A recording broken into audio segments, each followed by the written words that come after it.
the MMA Roadshow, episode number 323.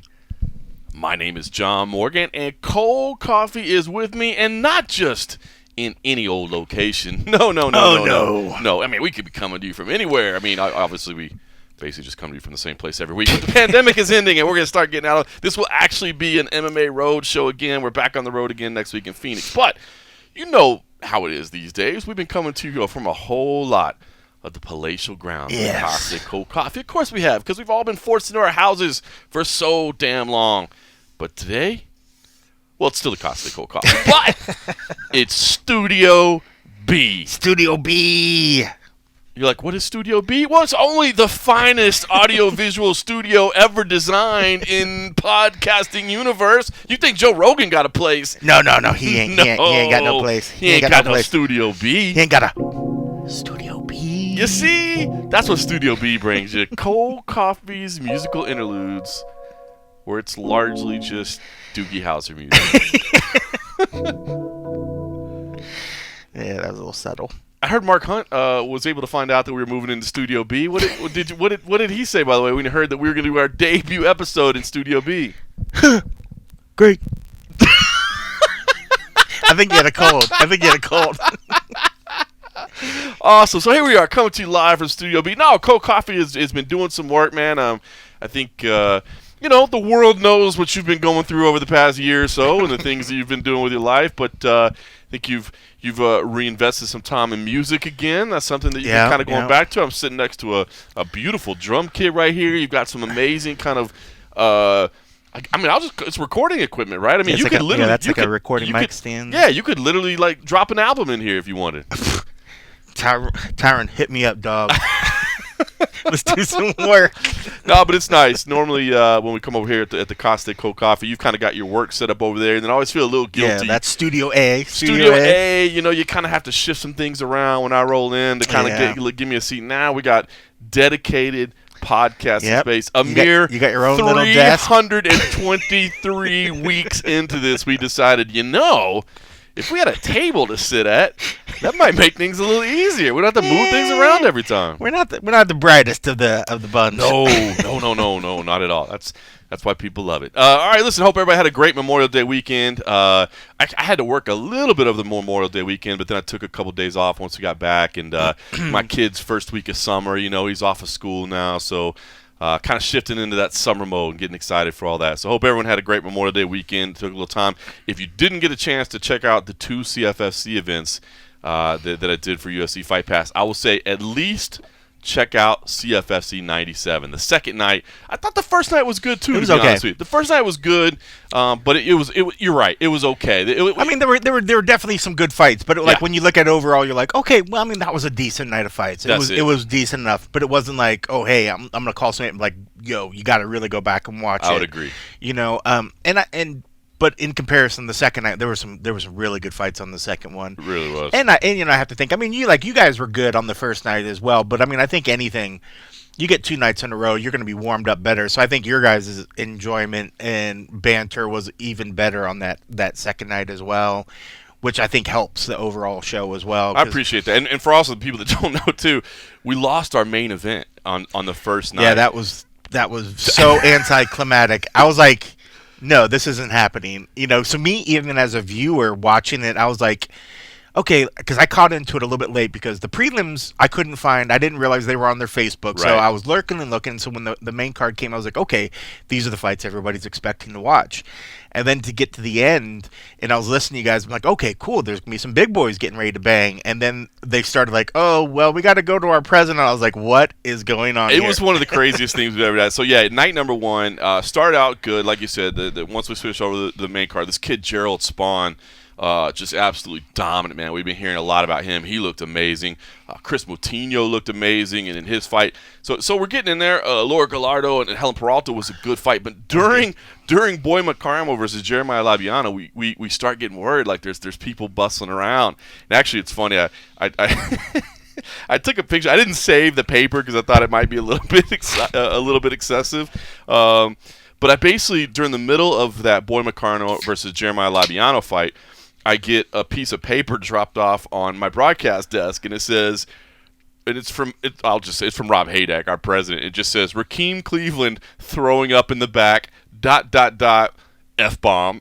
No decision yet. So I'm like, what? Did he actually write F-bomb? No, he didn't. I was trying to, the kids might be listening. I'm trying, Okay. We're cleaning up the show now. We're cleaning up the show now. Sometimes it's necessary. Like, sometimes you need it to make kids, that point. Don't day drink like we are right now.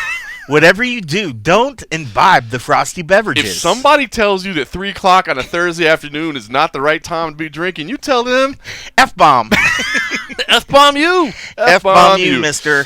So we get that, and so I'm showing Punk, and we're trying to figure out what's going on, and it's funny because that fight, I in my head had scored it for Labiano. We were kind of calling the fight like, hey, I'm pretty sure Labiano won this fight, and it ends up being a split decision for Boy McCarmo. And then in my head, I'm thinking, yeah, I was a little bit distracted. So these are things that you probably never think about when you're listening to your broadcast, when you're and you're like, what's he talking about? I'm like literally like, as Punk is talking, I'm hitting the talkback button and talking with producers, or hitting the cough button and talking with someone on the side. Yeah. And then trying to bounce back and pretend like I even heard a word he just said. Yeah. It's fun, but you know what? I love calling fights, and I love doing it at the Fight Pass level, because it is like that. We're not just recording for some web stream or something like that. We're trying to produce a nice product, and but it's fun. To me, it's chaos, try that sometime. But it's fun. Oh no, no, we're not going to take professionalism to the MMA Roadshow. I need to get a cough. Where's my cough button? I need to get that out. We don't have a cough back. We don't have a talk back button. We don't have talk back. We don't have. So all we do is talk back. So all that was going on during the show, and it made for a pretty interesting challenge. But yeah, if you didn't catch CFFC 97, go watch that one. There are some amazing finishes, some amazing fights, a lot of excitement. The main event, Elise Reed. I'm expecting to see her on Contender. That was good. That was a good fight. Good. That was a good fight.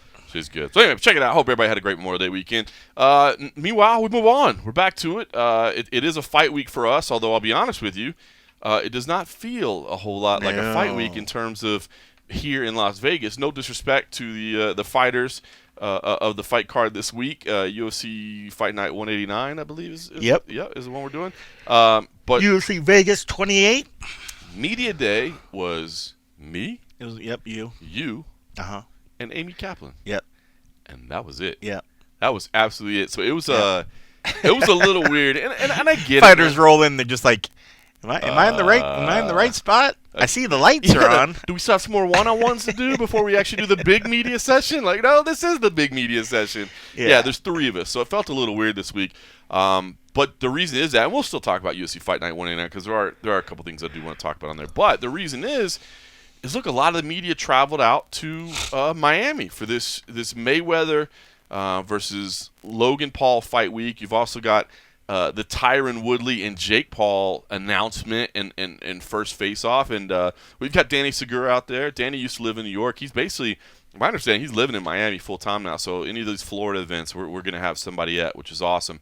I'll be honest, man. I was watching the media day today. I don't know. I know you slept in a little bit today. I did. I don't know how much you got to catch of it, but I caught 0. Okay, you caught 0. Well, they had a fully fleshed out media day thing with that they streamed on YouTube. It was nice, well produced. They had the what do they call that, Morning Combat crew, Luke Thomas and the Morning Combat, is that what they call it? I think that's what they call it. Anyway, it was their crew. And they were bringing guests. I like how you looked at me like you thought I would know what you were talking about. Right? You know what I'm talking about. So wrong. So wrong. Luke Thomas and Brian Campbell. Morning Combat, I believe. I was like, I know Luke Thomas isn't. Yeah. Anyway, I apologize. Now, if you hear this, it's not meant as any disrespect. I just don't listen to a lot of stuff. Yeah. So I'm in a bubble. But so I watched it today, and dude, it is. I will say this. It is actually. Now this fight is weird. Let's start with this fight first, because we got two Paul brothers in action this week, and both of it's weird. Logan Paul versus Floyd Mayweather is the one that's fighting Sunday night. If you want to watch pay-per-view, it's Sunday night, not Saturday. Listen, I don't feel like this is going to be much of a fight, but it got exciting. I mean, this stream that they did was good. Seeing Floyd Mayweather on there, man, he is. I mean, look, he's a character. He's a character, man. He's fun to be here. So I will say this. I got excited about the fight, but you know what I was really excited about? The fact that we weren't there covering it. The fact that I was just watching it from home because it is absolute chaos. And Danny Segura is still kind of running around right now, finishing up his coverage from the day. But I know he said behind the scenes, it's every bit the chaotic show that you would expect it to be. But so I'm in an interesting position because on Sunday night, I'm going to be working and I'm going to be helping Danny with his coverage of this event. So I get to buy the pay-per-view and charge it to USA Today / MMA Junkie, which is nice. You can FaceTime it too. Sir, what are you doing? You're just trying to get us in trouble today. But no, so I'm trying to figure out where I would be. Now, if I wasn't required to purchase this fight and required to work on this fight, would I still do it?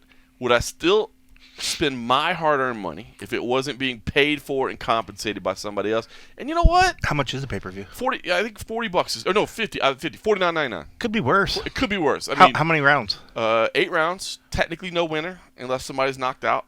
Is there anybody else of note on the card? Chad Ochocinco is making his debut. Oh, wow. I mean, so I guess notable in some. I don't know. Yeah, notable in stature. Yeah, maybe, I don't know. So interesting. Tell me where you stand on this because I will price say point's lower than what I thought it would be, actually. Yeah, and I heard Leonard Ellerby. By the way, I like Leonard Ellerby a lot. I mean, he's awesome. Just working with him, he was awesome. great in the interview. I'm like, damn, I kind of miss working with that guy. He was fun to work with. Yeah, he's a character. But you know, what he said is like, look, we wanted to go with a lower price point this time. You know, last time Floyd fought, it was $100. You know, when it was Floyd and Conor. So you know, this is to be more for the masses. And it was kind of funny. Floyd, I think Luke actually asked him, you know, do you think you can do 2 million buys? And Floyd brought up, he's like, man, people are stealing things these days. So I hope, you know, he's basically talking about piracy. So he's like, I hope, you know, he wouldn't commit to a number. It's gonna do good. I see our numbers. Yeah. Even though we get a lot of comments of people saying, why the hell are you covering this? Look, there's connections. I mean, the Logan Paul connection, the Floyd Mayweather connection. We're gonna cover it.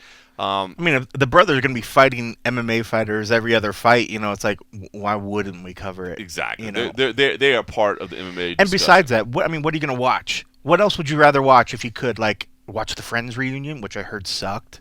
You know, like, no offense to those guys or whatever, but it's like, you know, come on, folks. If it comes to a combat sport of that, granted, it's a total just crazy exhibition, spectacle, shit show. But what else would you rather watch? I'm telling you, that's where. What else would you rather watch? If there's nothing else, you're gonna watch, you know, random soaps or random whatever. Like, come on, like, why wouldn't we cover it? Why wouldn't we cover it? That's where I stand right now. I used to be so worried about, hey, we got to worry about what we take serious and what we. You know, dude, it's entertainment, man. And Floyd Mayweather entertains me, man. I like watching him. I like listening to him. When the day comes when we have no access to Floyd and Floyd's not around, that day will suck. Yeah. I mean, I embrace all these sort of things. I think they're fun. It's just a random whatever. You know, it's not like we're changing the whole format of Junkie or, you know, and be like, hey, we're just going to cover just purely these clickbait spectacles. We're just bringing you more. We're just adding on. We didn't even bring less. We still covered everything from Media Day. We're still covering this other one. Everything. We're just giving you extra. It's ridiculous. Fight Night's going to be me and probably Amy Kaplan in the back. Yeah. Now, if we were an outlet that's like, oh, hey, we're only going to focus on the Logan Pauls and whatever, we would be there and we wouldn't be covering this. Right. We're still covering it. But we're still covering it. We're still going to do what we need to do and what our brand is. But if we have the bandwidth to cover this other thing, why wouldn't we? I mean, it's if I have USA Today right now, USA Today hit me up saying that they're setting up a virtual Zoom or they're trying to talk with Tyron Woodley about his fight with the brother Jake Paul tomorrow. Why wouldn't we, as an offshoot that covers purely combat sports, why wouldn't we be trying to do the same thing? You know, like if Big Brother, which covers government events, which covers elections, which covers life, money, real estate, everything. Let me tell you how few times they reach out to us and ask us about, hey, what you got going on the UFC event this week? Normally it's if Conor's fighting. Right. And if Conor's fighting. Yeah, that's about it. So for them to look into this, that's the amount, that's the reach, that's the breadth of what this event is doing. I think you have to get out of the hardcore MMA bubble. If you're not seeing why people are interested in this, you're not seeing why people want to tune in. It's a social, it's a social phenomenon. You know, like the whole sort of thing. You got a prime athlete fighting what most people, there used to be shows, pros versus Joes and all that other sort of thing. Yeah. So here's something along the lines of where social media, you have somebody that's made good on his own merits to create a life and a career for himself within the social platform, that he got so big that he could do what most people would never ever be able to do. Back before having somebody a regular person off the street with no following, no possibility of bringing money to the case, has challenged fighters since the dawn of time to try to fight these guys. But it's always like, bro, no, I'm not going to fight you. I don't fight for free. Okay, well, what if me and my people can get behind them? We can promise you $1 million or $2 million. You going to fight me? Yes, sir, I am. It's just a big difference. Like, I mean, now we're talking something a little different. I mean, it is what it is. But I mean, it's not like our sport is going to make or break on the outcomes of these things. But it would be wrong for us for there to be a combat sport spectacle that we not pay attention to, and the fact that the people that are in it are kind of interesting. I mean, especially when you look at Floyd. Floyd, I mean, as much as whatever you think, what Floyd's done for boxing and what he does on the outside for the community that he lives in and that he's part of, he does great things. He does a lot for the Las Vegas community. Yeah, he does a lot. And I mean, while there might be some things that you're just like, oh, I don't really like this, that's fine. You don't have to love the individual, but there's still merit to what this guy's doing and his career. And if he's willing to put, I mean, granted, it's an exhibition, so it doesn't really mean that he's putting the zero up. Not putting the zero on the line. But he still is putting his reputation on the line. I mean, if he doesn't go out there and just destroy Logan Paul, that's right. I mean, that's kind of an embarrassment to his legacy, yeah. right? What was the kickboxer that he fought? Tension. And remember, he was like, destroyed. If he wants to come out and try to win every round, I don't care. That's fine. He can't. It's just an exhibition. And what did he do? Well, Tension came out and took a swing on him. And it was great. Hearing Leonard Ellerby today, Leonard Ellerby said the exact same thing. He was like, he was in the locker room and, like, everything was fine and everything was, like, he was relaxed and chilled. And he's like, and then something switched. And I'm like, yeah. Because Tension he didn't sign up for the, hey, we're just going to go move around a little bit and have a little fun. Like, Tension came out swinging. Floyd flipped a switch. And so I think that's what's going to happen here. I mean, Jake Paul, ratcheted things up a little bit by grabbing the hat, and as stupid as it is, and believe me, I think it is incredibly stupid, the gotcha hat. Yeah. But my God, did it ratchet up interest and did it become a central part of the storyline? Yeah. And I think Floyd does feel disrespected. That's what he made it. He made it about respect now. And yeah. He was like, you disrespected me. I was. He was playing the part, and that's the whole thing with all these boxers, and the same thing with like Conor and him. Him and Conor said some really nasty things to each other and did some really crazy things, but were inches away from each other, but there was never ever anything. There was never any physical grabbing of this or do whatever. But by doing what he did, he crossed the line. He broke the barriers. That stuff has happened in boxing. We've seen in MMA, face-offs and other sort of stuff. Sometimes it gets physical. A line is crossed. This was a little bit different because this wasn't even his opponent. This was somebody off to the side jarring, jawing at him, saying this, and then crossed the line and took something of his. And so he saw it as a complete sign of disrespect. And then now, unfortunately for the Paul brothers, I mean, he's got his brother that's now got to sit in front of him and take the brunt of it. And I think, look, it is interesting because, look, like I said, if Floyd doesn't destroy him, then I think it looks bad for him. And Logan is a much larger man. There's no question about that. He's a big boy. They're big boys, man. Yeah. They're good size, They're man. going to have some big weight advantage in both these fights, to be honest with you. So I find it interesting. What is the weight? 190.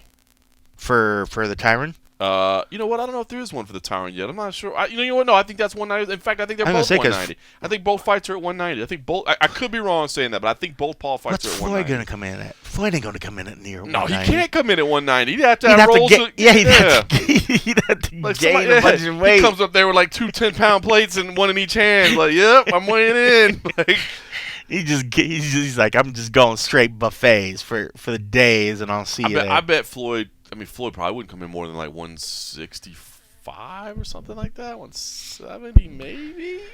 I mean, but that'd be a struggle. I don't think he looks that big. I mean, it's crazy. I mean, he was wearing sort of looser clothes on that last face-off that I saw. He'll weigh in. I bet you he'll weigh in with like pants on. He's gonna come in fit, but he's gonna easily. I mean, 190, he's probably still going to give up, 20, 25, 30 pounds, and then that's not even counting what it's going to be on fight day. Yeah. Because Paul's going to put some more back on, so he's going to come in over 200 pounds. I still think I think Floyd can knock him out and will knock him out. I think so. If not, it's just I watched some of that. I don't know if you watched some of the open workout video. I'm hoping Logan was sandbagging a little bit. Well, I mean, I saw a little bit.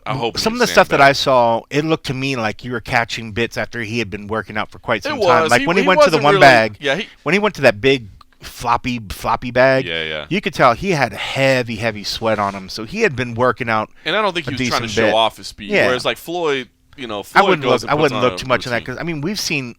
I've seen Floyd on some of his open workout days, just completely 50%ing it. Sure.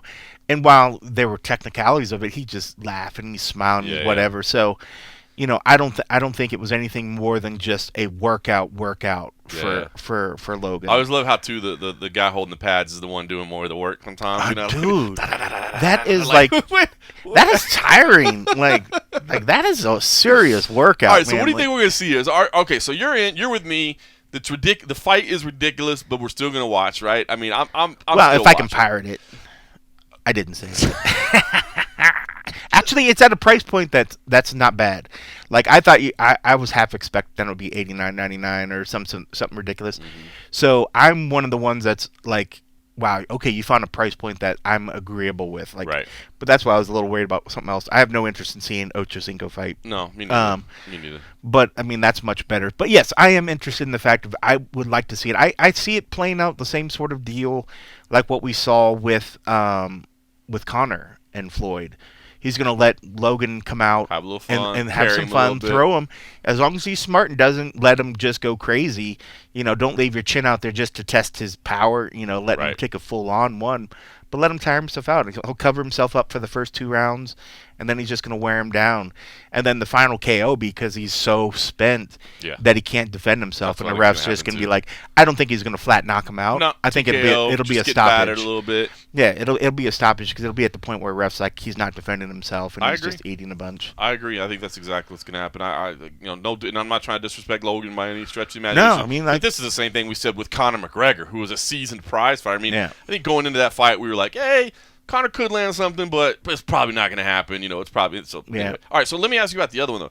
Does Jake and because here's what's interesting is like Logan and Floyd is just dumb to me. But now that I'm seeing the Floyd circus, and now that we're not in it, and I'm not angry because we're having to deal with all this, Yeah. now I'm kind of interested because I'm like, it's Floyd. Like, how many more chances? That's It's it. like the Rolling Stones coming to town or something like that. You're like, how We're many not more going to have Floyd forever, man. That's what I'm saying. We're It's like, not how going to many have him more forever. chances are we gonna have? So that's why Yep. I don't think the fight is competitive at all. I don't think the matchup is competitive at all. I'm tuning in because I want to see Floyd. One of the last times we'll ever get to see Floyd. Now, I gotta be honest. Jake and Tyron, I'm actually interested by this fight. I'm Yeah. a little bit more interested, especially after what Jake did to Ben Askren. Again, that was Ben Askren. Perfect matchmaking, perfect pick. They did the right thing here.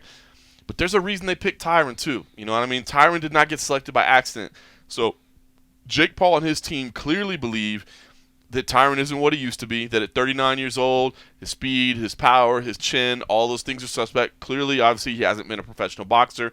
He's a wrestler. He does have heavy hands. We've seen the knockouts that he has, but he's not a seasoned professional boxer. I'm actually intrigued by this fight. And Yeah. I think, same thing, right? Jake's going to be the bigger guy. Yeah. Tyron's going to be a little bit smaller, but Tyron and Ben Askren are two totally different animals. And you know what? I'll give Jake some props, some respect, because you know what? This is not hand selected. I mean, it is, and there's something that they see that they feel, and maybe they got the evaluation right, but I don't feel like they're picking on a can, if we will. I mean, Yeah. And I don't want to call Ben Askren a can, but we all knew. I mean, we said, clearly the guy admits he's the worst striker in all of MMA, and that's who you're fighting in a boxing match.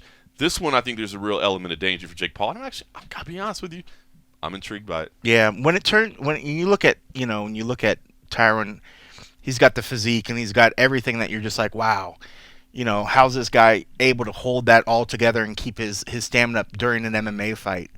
Well, he doesn't have to use half of that in this fight. Right. So he's going to be able to have that strength and that durability a lot further.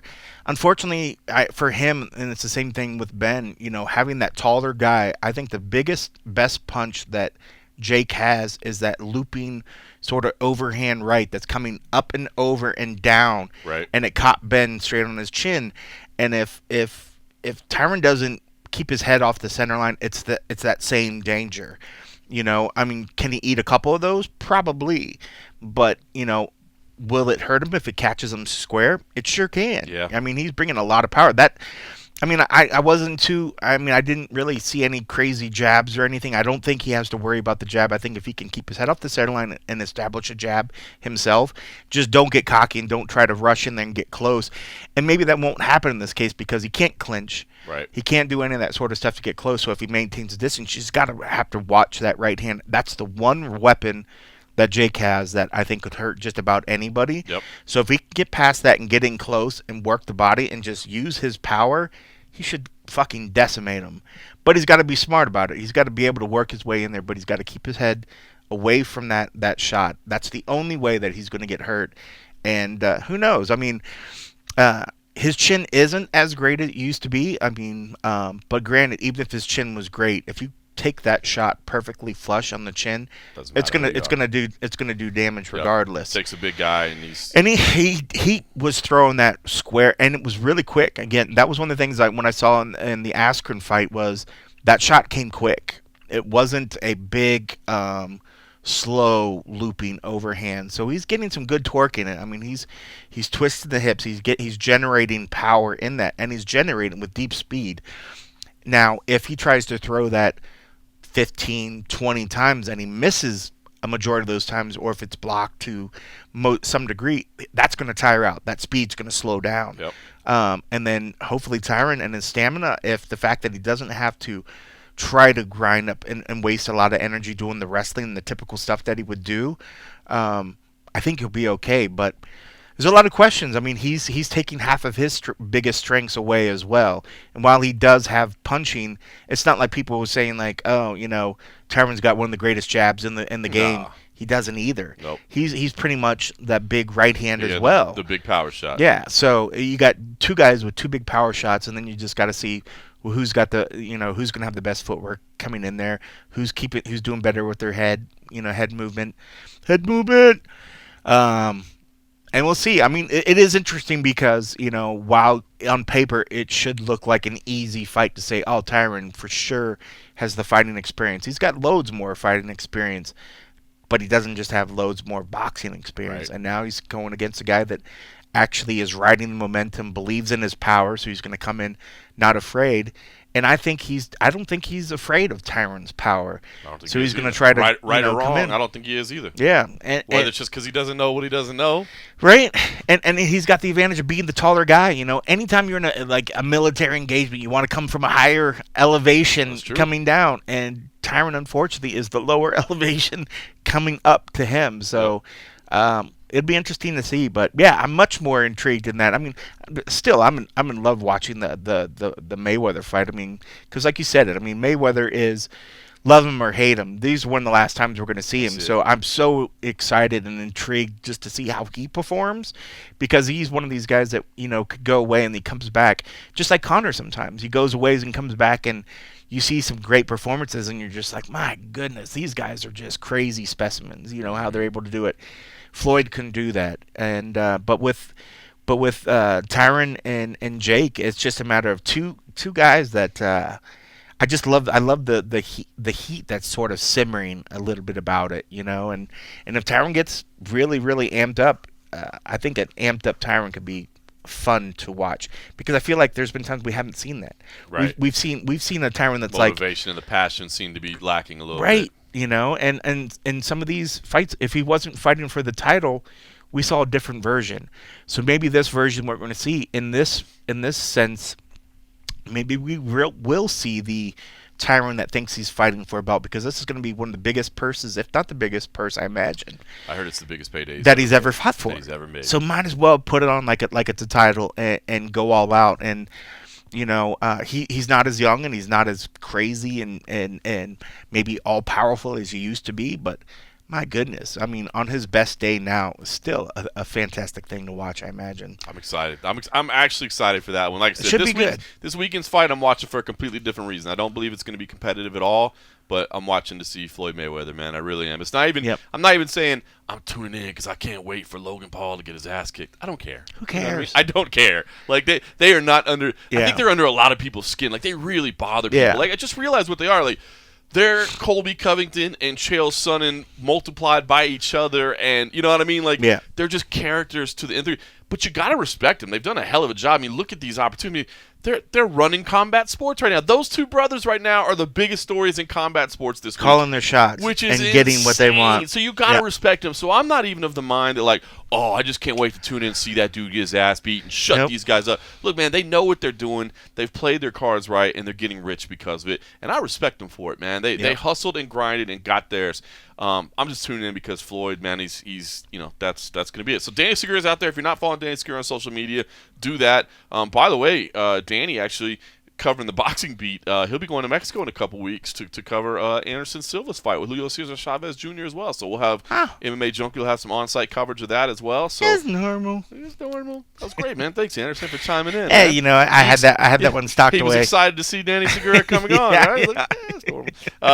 So yeah, we'll have all that. So shout out to Danny for covering that. So all right, we're covering UFC this weekend. As said, UFC Fight Night 189. Jairzinho Rozenstruik and Augusto Sakai is the heavyweight main event. It is a meaningful heavyweight main event. It really is. I think what I realized this week is a couple things. Number one, obviously neither one of these guys are big trash talkers, and that's fine. I don't need everybody to go out there talking trash every time. But there's just not even big quotes or anything. You know what I mean? Jairzinho's very just quick, direct, to the point. Doesn't say a whole lot. Augusto doesn't speak English, but he's obviously pretty much kind of just a laid-back kind of guy anyway in terms of the way he approaches things. He does say he wants a knockout here and he wants a top 5 opponent next. But I think what's difficult for me right now is that this John Jones thing. I feel like it makes all the other heavyweight fights, like, I don't want to say not meaningful or whatever, but it's just, I don't know, the fact that we've got kind of this hold up in the division and we're waiting to see what happens, and we all want to see John Jones get in, but it's this money play and this and that, and I don't know, I feel like it makes all the other fights less meaningful because we know there's like this fight that's just always going to jump in at any point in time. I almost feel like it was like when Conor was kind of holding out and when's he coming back and what's he going to do next? And it's like you can never really say for sure, like, hey, well, if so-and-so wins, they're going to get the title shot because you're just waiting for John Jones to step in. So I feel like this is a rather meaningful fight, but I think the cloud of John Jones right now is making me less invested in the heavyweight division. Yeah, I mean, you're right though. I mean, you almost just want John to just finally jump into the fray, just or say what you want, Say that, hey guys, I'm not coming back until I get a title shot, and that's that, and then I'll be in.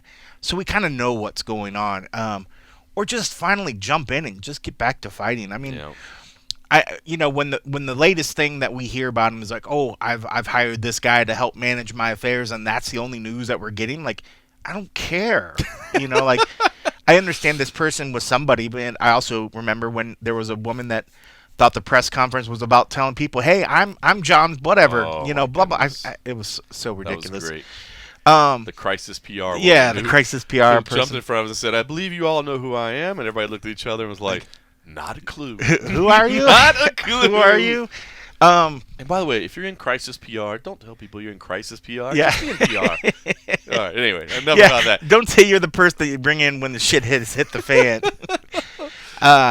I'm excited to see him come back and do whatever. But you're right. I think when I look at this fight, this is a fight of contenders that are up at the top of the division. These are guys in the. I'm not even sure what their UFC or junkie rankings are, but I'll just briefly say they're in the top 10, right. top 5-ish, whatever. So this fight does mean something. Is it a fight that is the most exciting, when you juxtapose it against like what we're seeing when we were just talking about boxing? Sakai doesn't speak English, so we're not going to hear a lot of trash talk on his end. Jairzinho isn't a big trash talker either, so we're not going to hear it on this end. So you solely just have to base it upon the excitement of just watching two heavyweights go in there and throw down. And that, if anything, you can, without jinxing the universe, Well, it should be fun. these are two This guys should be that fun. throw down, Right.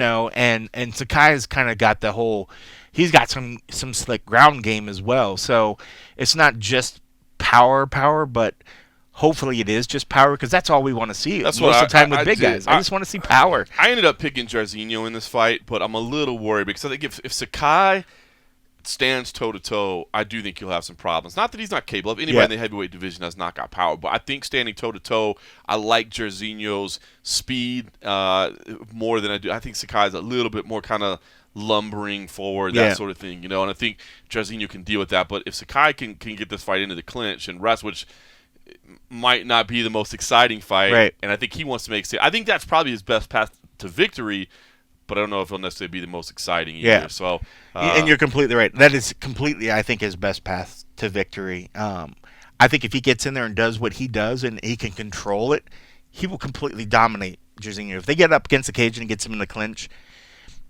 he's going to have a hard time getting down there, so or Jairzinho. By the way, we have Jairzinho at 7 and Sakai at 11, so just outside of the top 10. But as I said, 7 and 11 in the world, that's a meaningful fight. So that's a big fight. one. We'll see how it plays out.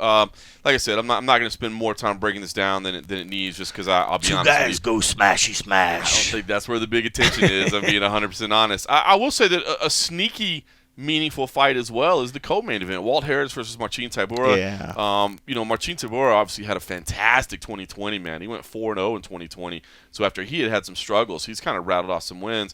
Meanwhile, we know what Walt Harris has gone through. We know what the personal tragedy has been.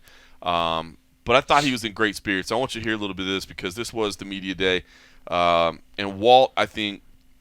Well, I'll just play it first, and we'll talk about it. Here's the big ticket. You know what? He's got love for Walt Harris. What's going on, man? How are you, brother? Back in Vegas, does this feel more normal? Like the last year? Well, I mean, for a lot of reasons, the last year has been crazy. But the fighting situation, Florida was bizarre. Yeah. Abu Dhabi was bizarre. Does this feel like more like a normal fight week? Yeah, man, it's a lot more normal for a lot of reasons.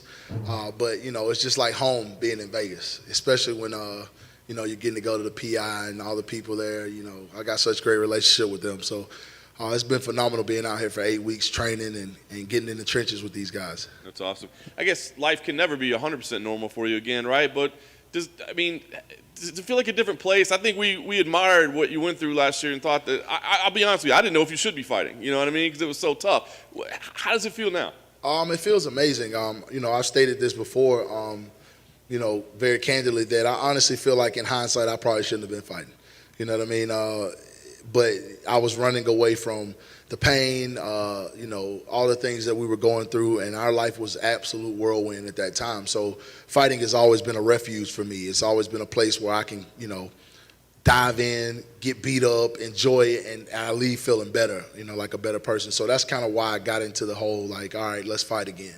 But honestly, today probably should have, or Saturday night should probably been my actual return, because I'm mentally healthy, physically healthy, man. I feel amazing, and I busted my tail for this, so I'm excited to get in there and show you guys what I've been working on. That's awesome. Before we get into the fight, outside of life, you're doing great things outside of the cage too, right? A lot of good things. Can you update us on kind of where things are progressing? Yeah. So Anaya's Law, as you may know, we got that up and running. It went through to the Senate.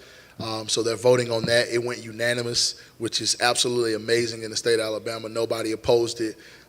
It was a blessing to see that go through. And we launched our nonprofit for our daughter called Anaya's Heart. You guys can check that out at anayasheart22.com. It basically focuses on helping families and being a buffer between the family and law enforcement in those times of need when they're missing a loved one. We also teach self-defense.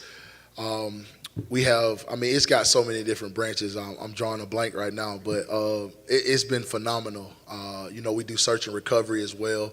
And I don't want to quote it wrong, but I believe we recovered 10 people so far. It's just been, a way to help other people, man. I think that's what I've gotten out of this last year, is to try to be a better person and help other people not deal with what we dealt with. who said, I mean, this is going to be a part of your life forever, right? I mean, 100%. This is like the platform and Sure. a purpose in life. For sure, man. It's definitely my purpose. You know, I know my daughter's looking down very proud of all the, you know, leaps and bounds we've made in just a short period of time, and it's just the beginning. So I'm excited to keep going and be, you know, of service to other people, you know, that are missing loved ones or that just need help in general. Nice. So let's talk about this matchup, right? We got a heavyweight main event, but a pretty big heavyweight fight here as well, right? Does it feel like kind of a big fight? Because I think the division could shake up a little bit. It's 100% a big fight. I mean, the division's wide open right now with all of the, you know, moving parts. We got fresh faces. We got some old faces. We got a new champ. You know, so I'm excited to stake my claim in it, man. You know, that's the beauty of this division. You know, you can drop one or two and then get two more, and you're right back in the thick of it. So I'm excited to go in there and show the world the best version of myself. Nice. What do you think about Tabora? I mean, you talk about setbacks. He had a couple setbacks recently. Now he's on quite the run. What do you think about him as an opponent? I think he's a tough game opponent. You know, he's very well versed on the ground. He's a grinder, you know, and I'm prepared to go in there and grind with him. You know, I think that he's probably looked at the last two fights or what have you and was like, oh, you know, I see chinks here, chinks there. But, you know, I wasn't myself. And you can guarantee come Saturday night, he's going to realize that. Nice. I guess last thing for me, the goal here, I mean, of course you want to win, but, I mean, does it feel like this is that time to make a statement? Because I think you kind of should get a pass for the last year, if I'm being honest with you, man. You I know, appreciate that. I'm glad you feel that way. I appreciate it. Being honest. So, but does it feel like, hey, I'm going to go out there and, like, I got to show everybody I'm still that guy? 100%. You know, that's part of what drives me every day is I want to show people that you can go through the worst thing you've ever been through in your life, and you can keep doing and going and chasing your dreams. And, you know, I feel like that's my purpose. You know, it's not to show, you know, that I'm not a quitter, that you don't have to quit, you don't have to give up because it gets hard. When it gets hard, you get harder. Pause. And you keep going, you know what I mean? And I just feel like I'm blessed to be in this situation, in this position, you know, to show the world that you can really do it.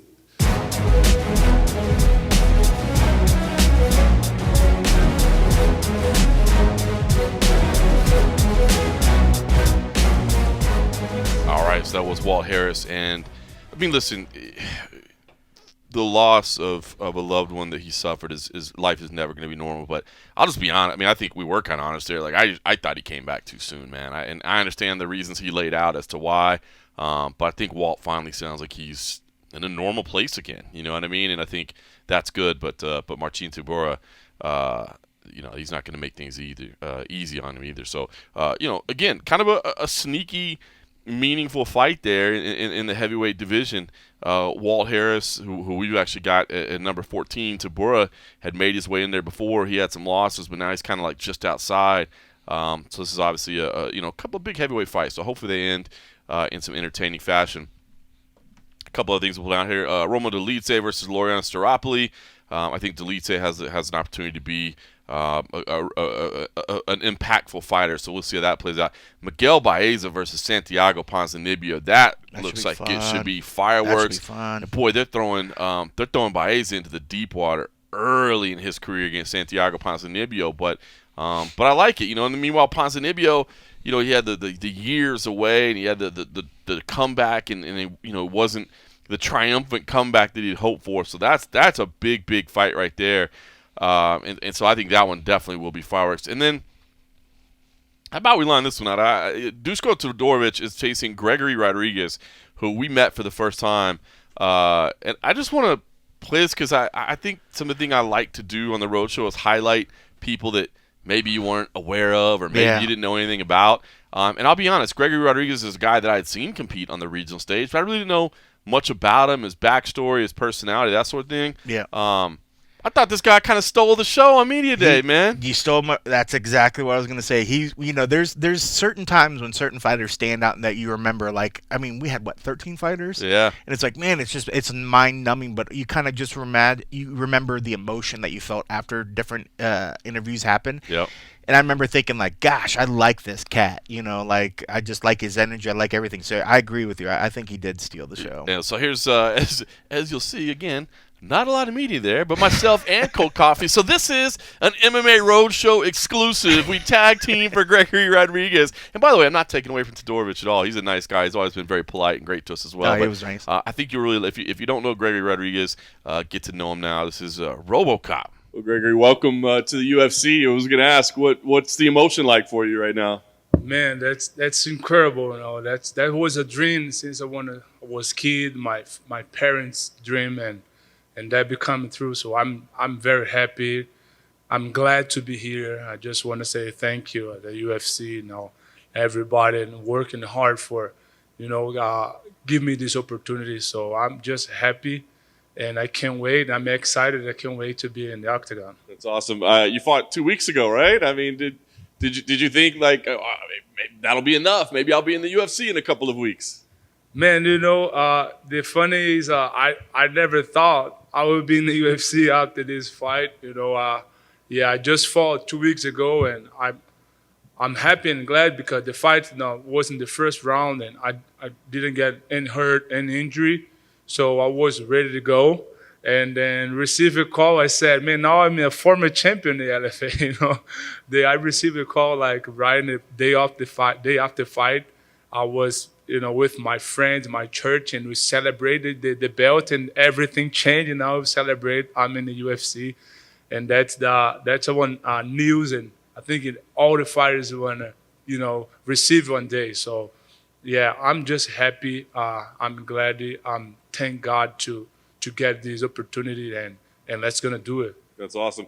We hear a lot about octagon jitters and nerves. I mean, I guess we'll have to see how you feel on Saturday. But right now, does it feel different than a typical fight?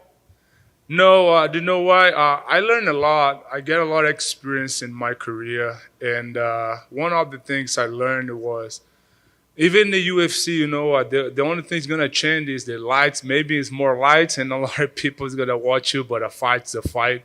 And I know, and inside the UFC is a lot of big fighters, great fighters, and I think what I want is learn in every step I do. So that's a new step for me. So I want to learn in everything in these steps. I want to absorb everything that I can for go to the next level. So yeah, that's my thought right now. I'm relaxed. I'm confident. I know I did my homework. And yeah, I'm just excited. I just fought. The funny is I fought 2 weeks ago, but my feeling right now is, man, I want to fight. I want to fight again. I want to feel this again, and I'm happy for that. I'm very happy for that. Nice. When you got the call, was it automatically like yes, or did you go like, well, who's the opponent? What's the date? Or was there any of that? No. My manager, he called me. I was with my friend celebrate the belt, like I said. And my phone started ringing, and then I got the phone, and then I saw it's my manager. And then, of course, I thought, man, then something happened, And then he said, hey, how are you feeling? And I'm feel great, I'm just tired. I'm celebrating right now, but I didn't sleep last night. And he said, yeah, you didn't sleep? I said, yeah. I said, probably you're not going to sleep this night, too, because you just signed with the UFC. And I said, what? I don't ask about the opponent, I think they give it to me is the step I need to do. So, and I just said, and he said, hey, you want to fight? They ask you want to fight in June 5th? And I say, you asking me that? Just say yes. Well, of course I want. And yeah, it was pretty good. Man, I'm very happy. That's feeling, not because just being the UFC, but being fighting, and do what I love. That's make me happy. I do what I love to do. I lost my dad in 2015, so when my dad gave his life for this dream to come through, he gave his own life for real, and pass for everything I passed. I think that was just prepare me to this opportunity, prepare me to this step, and this I'm gonna live it right now. So yeah, I have a lot of people working hard for me, especially my mom, my dad, my wife. All of them give their best. So The only thing I need to do is a fight. And it's funny that people say, man, you are a warrior, you do a hard work. And I say, I keep it thinking, man, I just do what I love to do, you know. That's not hard. Of course, has some parts that are hard in the training and everything. Sometimes when you don't make money, it's hard to do some choice. But like, I do what I love to do. I'm glad for that. I'm happy to fight, be a fighter, and that's it. So I'm just gonna do what I do. That's awesome. What do you think about the matchup with Dusko? He said that you guys were supposed to fight before a long time ago. Do you remember that? Yeah. So I was in Germany at the time, and the guy there, he offered me to sign with the FFCs at one show here in Vegas, and the first opponent was Dusko, and it was funny when I saw his picture, when they offered me the UFC, and I said, man, I know this guy, and that's funny, the world of the MMA is so small. One day you're gonna face the people you saw for a long time ago, and it's very nice. I think Dusko is a tough fighter. He's a kid, young fighter, but very, very tough. That's not he's not in the UFC for nothing. He working hard for that. I respected that, but I know who I am too. I know what I can do. I know I have a power. I have everything I need, to be a great fighter in the UFC. So I think that's going to be a great fighter. And even I fought in 2 weeks ago, but I was ready for 5 rounds, 5-minute rounds, and that's going to be 3 rounds. So I'm happy for that. And yes, man, I think it's going to be a great debut for me. It's a great fight for my debut, and I'm happy he accepted the fight. And let's go. That's awesome. Last thing for me, your goal here. I mean, do you feel like you want to come in and be like this instant contender that are people like, that guy's, you're going to be a champion? Or do you feel like you kind of want to develop a little bit? What do you think? That's what I think. That's what I learned. I don't put in my hand what I can't touch. So I put in my hand right here and right now. My thoughts in this fight. Everything I have, everything I working hard. I did my work for this bout, and I don't think in the future. The future, God knows. He write down for me, and I'm just gonna see in this fight. I'm gonna pass there, and I'm gonna accept what the UFC said for me, and I will. I know like that I will growing up. And one day maybe I don't know. I can't say right now. I just need to do my hard work. And it's going to pay off. One of the things I noticed is your English is absolutely fantastic. Is Thanks. that, I mean, because you're born in Brazil, is that something that you realized early on that you needed to work on, especially in the sports? Because I think we run into the what happens sometimes is we have these great fighters from other countries come in, but maybe they don't make it to the mainstream because there's that language barrier. You don't have that problem. When did you start doing English, and what was the reason behind wanting to get so fluent in English? Yeah, I never studied English before at all. I moved to United States in 2018, and I'm a jiu-jitsu black belt, and I started teaching jiu-jitsu. And they offered me this job, and I say, man, I accept, but I'm not speaking English at all. How am I gonna do it? But that was good, because I learned a lot. But before that, I know. Always I thought, man, I need to speak in English because my job, my work, what I do, I need that, because English is the lingua for all of the world, and everybody can understand me. So that's why. So I try to improve myself, and I always in all my ways, in my lingua and speaking English and compose myself and and everything, because everybody's gonna be watching me. And I need to be something. I need to show them something, and that's what I think, and all my life, and yeah. So I try to improve that, and thank you very much. I appreciate it. I'm nervous here, man, to try to use all my English, but I try. It's fantastic. You haven't faltered once.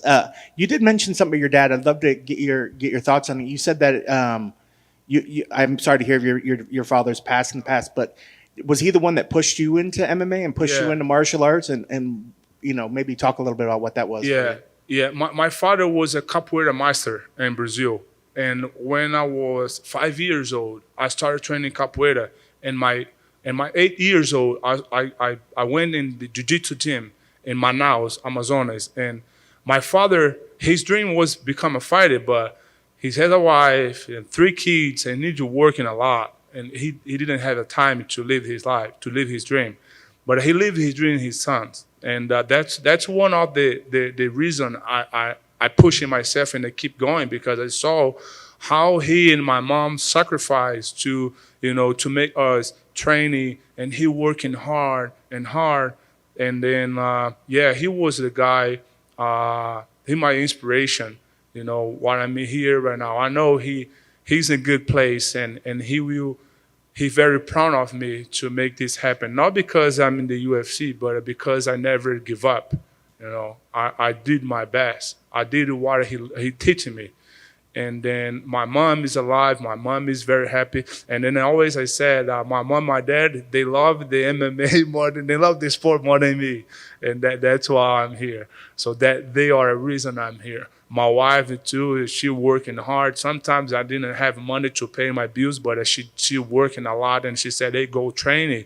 I know you can be somebody if you do your best, if you go in training. And I said, Mom, but I need to make money. How am I gonna pay the bills? And no, don't worry about that. I will do it. And I'm glad, I don't have an excuse to say no, I didn't make it for this or for that. So no, I don't have this excuse. Everybody, believe in myself. They believe in me sometimes more than I believe in myself. And I take some fruits off the seeds someone throw in my life. My parents, my coach, and my wife, my friends, my church, and God, and everybody.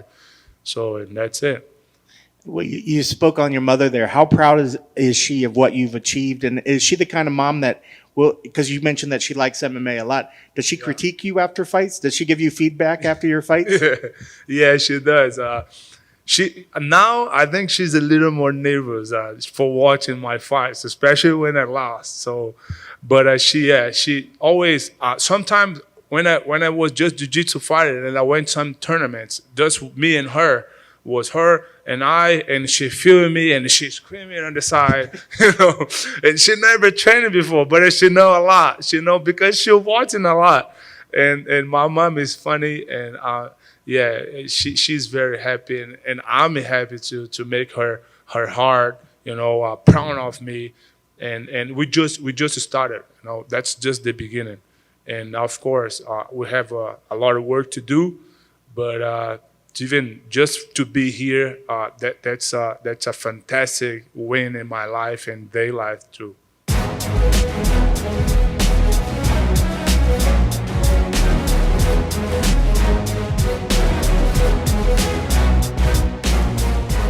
All right, so there you go. One fighter maybe to put on your radar if you're tuning in on Saturday night and want to check things out. By the way, one of those early ones again. Prelims start at 4 p.m. Eastern. That's 1 p.m. local here in Vegas. And main card is at 7 p.m. Eastern. That is 4 p.m. local here in Vegas. Be out by 10 p.m. Yeah, man, we got an early night. Oh, I like these. It'll get us ready for the boxing match next night. All of it is on ESPN Plus. Antonio Hoyo, who admitted he was kind of fighting for his job against Tom Breeze. Tom Breeze actually, Tom Breeze is an interesting character. We've covered him for quite some time on the MMA Roadshow, and he's openly discussed it's kind of his mental battles with the sport along the way. And he's not always the most vocal guy ever, but if you want to check out his interview on the MMA Junkie YouTube channel or on MMA Junkie, he basically laid into the Fight Island situation and talked about how much he hated it over there. So that was great to see him kind of open up and just not hold back whatsoever. No, he certainly didn't. Prelims over where there's some decent fights in here. Amir Khan, Mr. Finland, always happy to see him back. He says, loved what he said. He's like, this is like my first fight as a professional. I'm finally taking everything serious. He's fighting against Kenwella Kirk. A fight that I know that Cole Coffey has expressed some interest in. Yes, I have. Montana De La Rosa versus Ariane Lipsky. I imagine Cole Coffey will be making sure there's no interviews happening during that one, that he is able to give it his full attention. Full attention. Yes. I mean, just love certain MMA fights. I know. It's just the styles. It's a match of styles. Styles makes fights. Styles make fights, and they both have style. Tanner Boser versus Ilir Latifi. That could actually be fun as well. We didn't get to talk to these guys. We thought we were going to get Tanner Boser. It was funny. I was going to ask Tanner if he would open the Monster water bottle with his teeth. But he didn't come back, so he didn't get to do that. I guess Ilir Latifi, who we saw walk in, and Ilir Latifi just always looking like a barrel of a human being. Muslim Salikov, who can be a very, very exciting fighter against Francisco Trinaldo, who has got to be at least 55 years old at this point. I don't care what he says. Mason Jones versus Alan Patrick could be good. Manon Fiorot, who looked phenomenal last time out against Tabitha Ricci, a late coming newcomer, undefeated. That could be a great women's fight as well. Sean Woodson versus Youssef Salal could be exciting. And Jordan Levitt versus Claudio Puelles, which could be very exciting as well. So one of those cards that I'm not going to tell you need to watch it live. I get it. But I think we're going to have some highlights that you can at least go back and watch. Cold Coffee, we touched on a lot of them, but any name or fighter stand out to you, is whether it be their interview or just somebody that you like to watch fight that people maybe need to tune into if they weren't thinking about it on ESPN Plus? Well, I will tell you a funny story. I want to say, I think it was Alan Patrick. He had his mask on for part of it, but I think I told you during the media day when I went to go use the restroom, we were in this room for 4 hours, 5 hours. I actually didn't even leave till like 5 p.m. yesterday, so I literally was there all day. But at one point when I was going to use the restroom, he was walking into the building and his buddy was behind him. Of course, had his phone out filming it. I think was trying to make this whole big, just sort of, we're here we are, we're showing up. It's fight day, fight week. Let me roll in. And, of course, I walked straight through the shot. I tried to duck down. I'm like, man. I'm like, let me duck down. And he's going to be like, I've ruined his shot, The professional videographer walking ruined right somebody else's shot, And I tried to duck down. I was like, well, darn it. He's going to be like, man, who was that random dude that walked through me on his way to the bathroom? And then time had passed. We did interviews. He was upstairs doing whatever. Some time passes. I have to go use the restroom again. And I go to use the restroom, and he just so happened to be coming down the stairs from upstairs, and his buddy was filming again. So I walked through his shot a second time, and I was just like, oh my gosh, he is going to hate me. This dude absolutely literally hates me. Ruined his intro and his outro of his video. So you should watch his fight because I feel bad. Shout out to Alan Patrick video blog. Let's see what the new get. You can see some guest starring appearances by Cold Coffee. My cameo. But yeah, no, I mean, besides that, I mean, you picked with the Bozer and Latifi. I think that's going to be a fun one. Yep. Zalal and Woodson should be fun. Youssef is always fun to watch. But I'm expecting this to be one of those ones where there's going to be a lot of fights because a lot of these fighters are. What tends to happen is when they don't know that they're contending, these are the type of fights that pushes them closer to being in those ones. So I imagine everybody out there is going to be giving, like they always do. It's not like they don't give 100% every time, but this is one of those cards where it's full of people fighting to become a contender. So we always get some good ones out of this. So it should be a fun night. And I'm glad that it's done early. No, I like it. You know what I mean? It's probably just us getting old at this point. Yeah. But I like the fact that I can go home and actually say hello to my wife and put my kid to bed. You know what I mean? Yeah. It's just you're not giving away the whole night. So it's I hate to be done before midnight is pretty it's nice. spectacular. Just, can go back home and see the family and that sort of thing. So it's cool and have a little spare time. So I completely agree with you, man. So I'm excited for that. And then, like I said, I'll be around. All right, listen, one more interview I wanted to bring to you. Right before I got here, I had a chance to speak with Dan Ige. Dan Ige's headlining against the Korean Zombie on June 19th. So figured, hey, let's bring a little one-on-one interview with Dan Ige before he gets into all the media day hoopla and the routine of everything. So here's a quick chat and a look ahead to later this month. This is Dan Ige. Dan, 50K Ige. I got it right at the top. Are we changing it to 75K Ige? I mean, if Tony Ferguson got it done, maybe you can work it behind the scenes.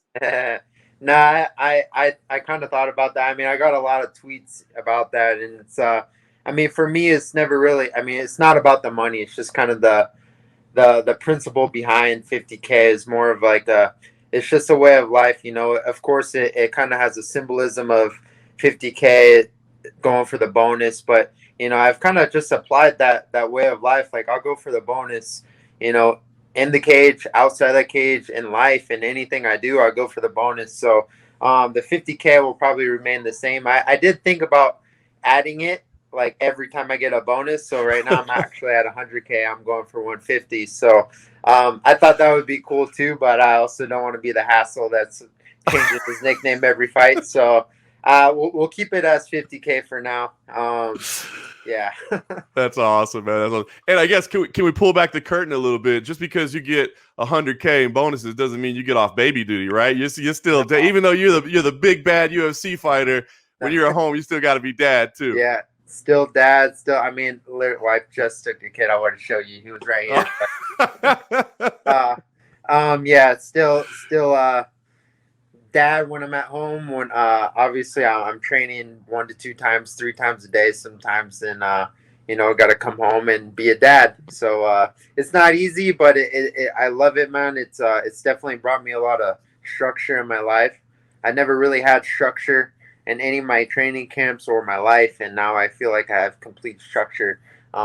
Something I never had before, and like now, just like having a son, like I'm forced to have structure, and yeah, it just created like a wonderful structure in my training camp, in my livelihood, in my family life, and yeah, I'm on point, man.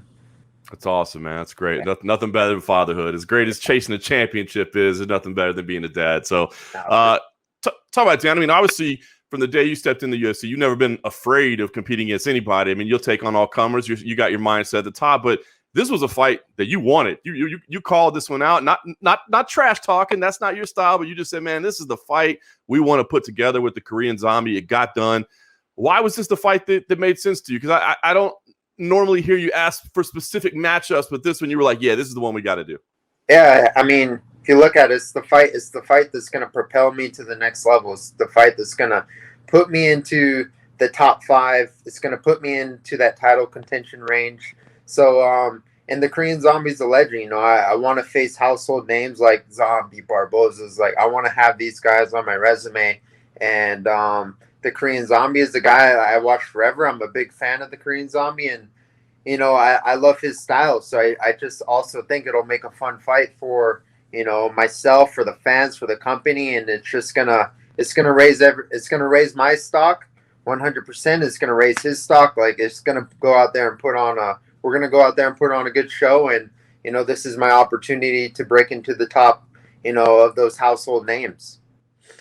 Yeah, that's what I think is so intriguing about this, right? Like, I might look at say Edson Barboza and say, okay, that's maybe even a bigger name. He's been up there for a long time as well, but not to like the house. The Korean Zombie, that's like an icon, right? I mean, this guy is a brand. So I wonder, will you have that moment at all? I mean, are you past that in your career? Or do you still have those fun moments where you get in there and you go like, oh my God, I'm in here with the Korean Zombie? Yeah, no, for sure. And I mean, that's how I look at it now. I do look up to these guys. It's like one of those things where your idols become your rivals. I mean, I wouldn't call him a rival, but he is my opponent. He's gonna be a guy standing across from me, trying to take food off my table, off my family's table. He's trying to impact my future. And in that case, when I'm in there with anyone, doesn't matter who they are, I don't put them on this pedestal like the Korean Zombie, the great, or the Edson Barboza, like, this guy's so great. I don't put him on that pedestal when I'm in there competing. Outside of it, like looking at it right now, a couple weeks out from the fight, yeah, I look up to the guy. He's a legend. But when we're competing, I don't look at the opponent. I don't look at who it is. It's literally I'm on autopilot. All my training takes over. My mental state is just I'm in the flow state. I'm not thinking about what's next. I'm not thinking about what happened 5 minutes ago. I'm completely in the present, and that's the goal every time, to find that flow state. And I'm just gonna go in there and do what I do, man. Like, have no expectations. Just like in the last fight against Gavin Tucker, I go in there like, you don't have expectations. You're not looking for knockouts. They just come. So I'm starting to learn that, as I gain more and more experience throughout my career.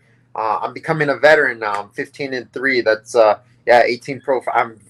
I'm getting experience, man. I've had experience with some of the best guys in the world. Went to the distance with some of the best guys in the world. Went 5 rounds with some of the best. And here we are now, a couple weeks away, and I'm about to do it again.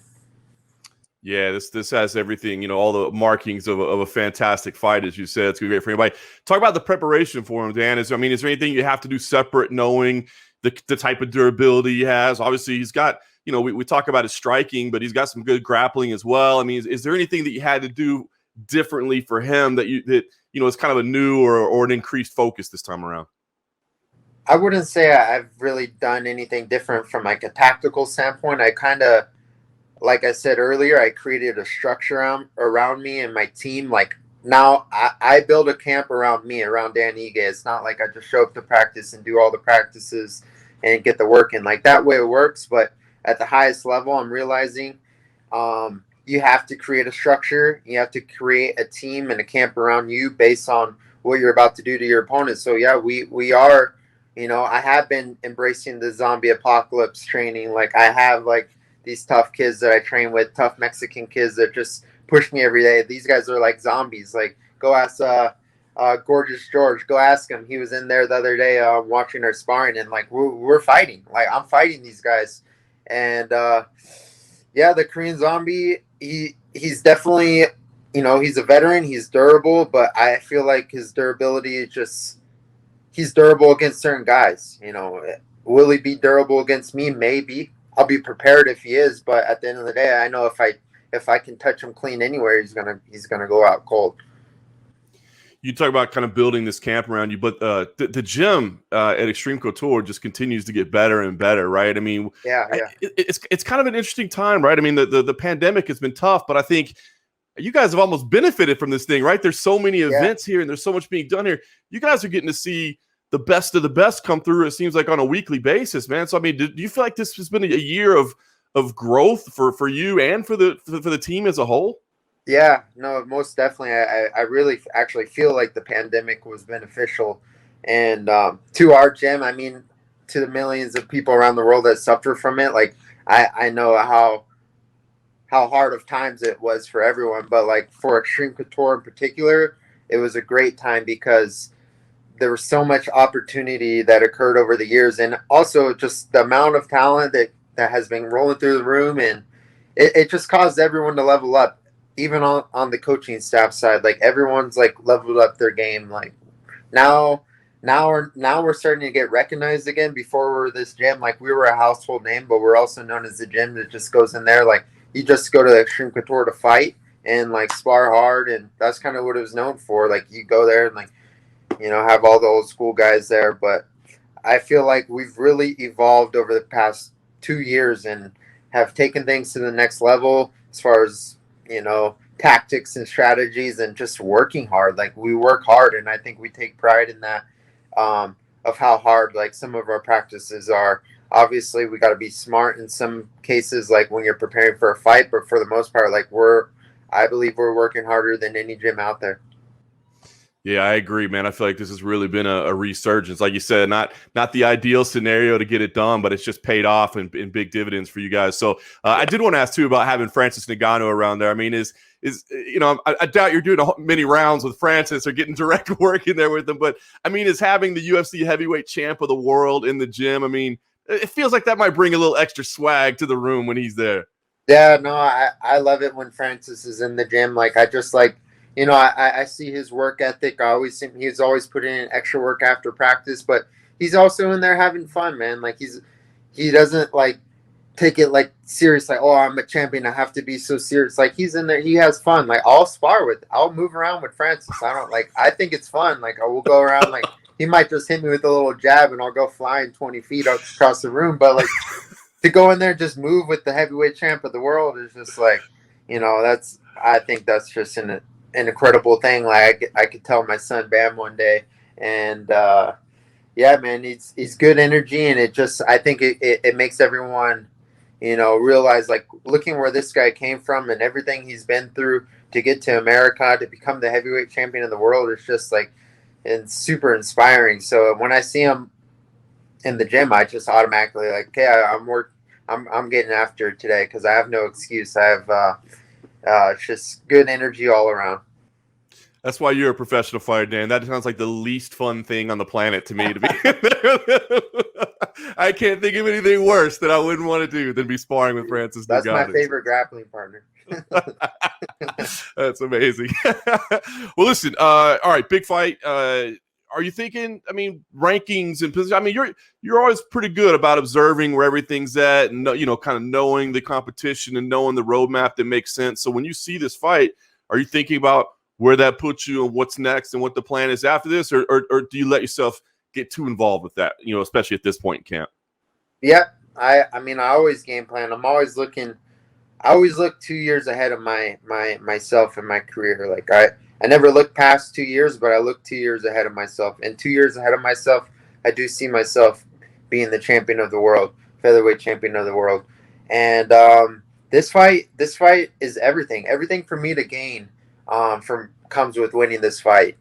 It'll put me right there. Zombie's number 4 in the world. If I go out there and beat him, when I go out there and beat him, that'll put me right there in the top 5. And you got Brian Ortega fighting for the title. You got Max and Yair, and then you'll have me.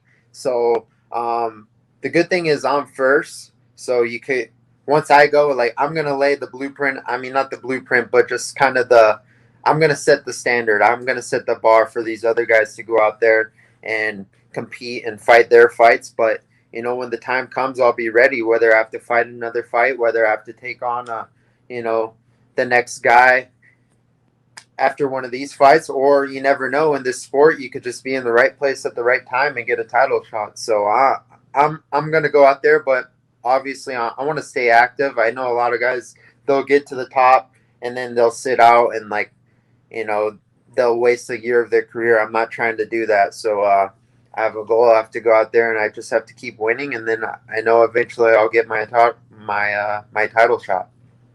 Yeah, no doubt about it. You're right there. You laid it out perfect. A bunch of big fights coming. All right, let's say you get a choice. You either get to go out there and have another Gavin Tucker fight where you're one and done, or this turns into like Zombie Leonard Garcia S 5-round epic Hall of Fame brawl. You still get your hand raised either way. One's a performance bonus, one's a fight of the night bonus, so it's the same bonus either way. Yeah. Which one do you take? I put so much preparation into this, so like I want to go. I was just telling my trainer today, like, with all this work we're doing, like, it would almost be disappointing to go out and knock him out in the first round. Like, I want to go out there and, like, I want to showcase. I want to go out and show my skills and show my cardio, my gassing. My engine is amazing right now. Like, I'm very confident in it. So I'm looking forward to embracing a war, but a one-sided war. I'm looking to go out there. I want to perform. Like, if we have a 5-round fight, I want to be the dictator. I want to be the guy putting it on him. Like, I don't want to the Leonard Garcia. Like, that sounds fun. It'll be fun for the fans, but it'll also be fun to watch me, in a one-sided war too. Like, whether I play it on my terms, like, it's going to be exciting for the fans. So his terms, my terms, doesn't matter. If we go out there and, we're going to fight, and then it's going to be regardless, it's going to be great. It's going to be awesome for everyone to watch, and everyone should be tuning in for this fight.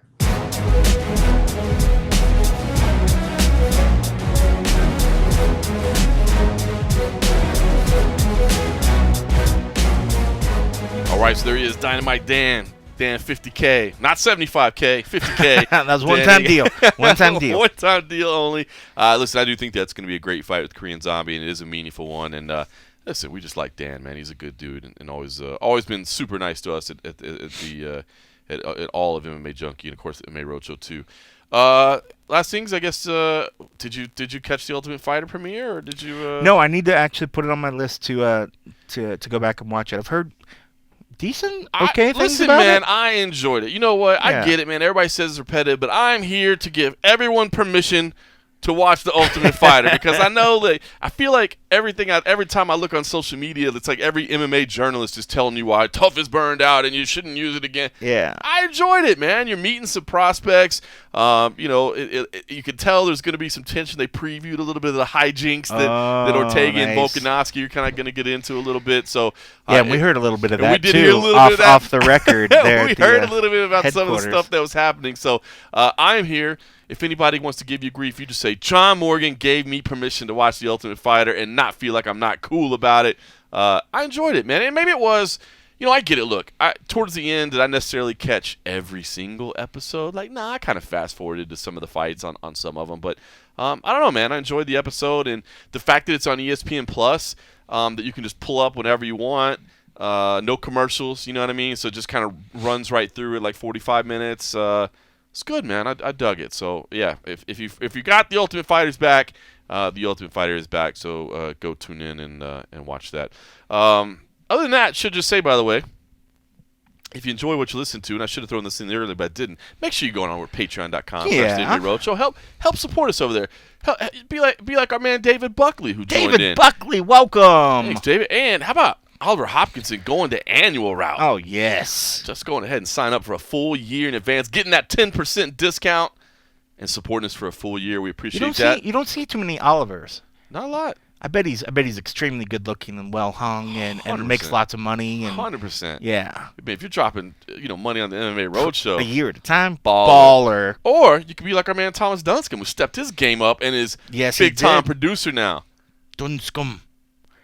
I think we butchered his name so many times, but he did say it. I think at one point he said we got it right. I just don't remember what point we got it right at. We said like 30 versions of it. I think Dunscombe, he said it's good. So yeah, he's like, don't put the weird shit on it. And just Dunscombe. Shout out to everybody for supporting us. It really does mean a lot to us. And, of course, when you support us at patreon.com/the MMA Roadshow, you get the and-a-half episode that we do every week after every UFC event. Last week was a rare week without a UFC event, but we're right back to it this week. I ain't mad about that last week. That was nice. I had a weekend off, was good, and I got to I got to go do CFFC, and we just announced, by the way, CFFC July 3rd as well. So the next time there's a weekend off for the UFC, I'll be out in Philadelphia again doing CFFC. So if you're out there, come say what's up. It's a good fight too, man. Evan Cutts, the new champ against the undefeated Canadian Johan Linus, the challenger, man. It's gonna be a great fight. That's the only fight we got announced for it, main event. And I don't know what necessarily my full involvement is going to be yet because they're still working out all the details. But CFFC is launching a full professional grappling league as well. Fury Grappling. You're get in there and grapple, are you? No. That will definitely not be my involvement. What I meant is I don't know if we'll be broadcasting that. Dig out that rash guard. I think they're trying to work on all the contracts and that sort of stuff, and then we'll find out if me and CM Punk are calling it. I'd love to do it. If they'll have me, I'd certainly love to do it. But they got to work out some details. But, that's being launched as well. So that's something that they wanted to do before the pandemic, and then obviously that kind of slowed everybody's plans down. But, yeah, Fury Pro Grappling as well, so I'm excited for that. Yeah, and if anybody likes Sturgis Motorcycle Rally, might have some news coming up here soon that we could probably just say something about. If you're going to be in Sturgis in August, we might be there too. We would like to have a frosty beverage with you. I don't have they announced everything yet? I don't know if they have. I don't know if they really have either. We'll just have it's August 12th, 13th, and 14th is the rally, or maybe the rally's that whole weekend. I think. But we'll be in Sturgis for 3 consecutive nights. Yes, and we will be able to have beers. Yes, because it is not an MMA event that we're covering. Yes, we're it's at this point I'm sure you kind of know what we're doing, but I don't know if they've announced it, so I don't know if we're the ones. But it's camping and drinking, and drinking. Yeah, we're gonna be working, but it's not quite the amount of work that goes into an MMA junkie shift. So we'll be drinking some cold beer. So if for any reason you're gonna be out in Sturgis in August, look us up. Or if you're gonna be in Phoenix next week, we'll be in Phoenix next week. So if anybody wants to grab a beer in Phoenix, now that the world is opening back up again, and these restrictions are off and all that, I mean, don't forget, we do have to work a little bit, but that's true. We always like to sneak out and have a couple of frosty beverages. That's so if you're in any of those cities, be sure and hit us up. Hit me up on social media, and we'll figure something out. And always like to get together and hang out with people. Even though the last one you kind of passed out at the end. I did. Joe from H-Town was so happy about that. Yep. He was like, I can't believe John passed out. I was like, but he woke back up. I did. Oh, good. That was fun. Oh, that was a good time. Yeah, I was ready to call it a night, and then I didn't call it a night. I think at the end of the night, I was like, I just got to leave. I was like, I'm about to pass out in the corner. I was like, I'm leaving. I was like, bye, guys. It was very unceremonious. I was like, I'd rather pass out in my room. Yes, so you can be a part of that. Yes. Come join the shit show. That should be our tagline from now on. Just come join the shit show. Hopefully we'll see you there. Sturgis, Phoenix, Vegas if you're ever here. Now that Vegas is open back up, just always hit us up in the meantime. Thanks for listening.